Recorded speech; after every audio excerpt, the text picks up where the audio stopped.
Within Audacity, it is possible to blend in the end of one track with the beginning of another track.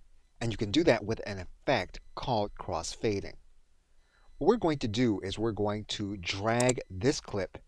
We're going to use the hand and we're going to pull it to the point where we're going to want to blend the two clips together. And basically, when this clip is going to be produced, you're going to hear the end of one clip as the other one actually begins.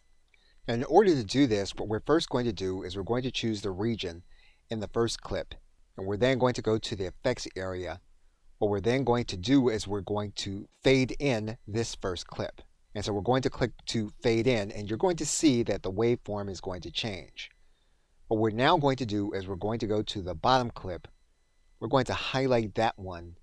What we're then going to do is we're going to go to the effects area, and we're then going to fade out that clip. And you're going to see then that the waveform is going to change. So basically, as this clip fades out, you're going to see this one at the top actually fade in. And we can do the same effect by using crossfade.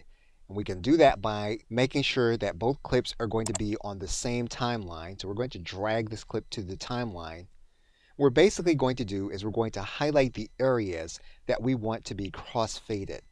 And so we're going to click in, and we're going to select the region that we want to be crossfaded. We're then going to go to the effects area. We're then going to go to this area that says crossfade clips. We're then going to choose the plugin area. And what's going to happen is you'll notice now that we've made one clip, and you'll see that the waveform is going to change so that the clips are going to be blended together, and there's going to be a fade out and fade in within both clips. So you can work with either clip either way in order to do a crossfade for your audio. Okay, so with that, thanks, and I will see you in another video.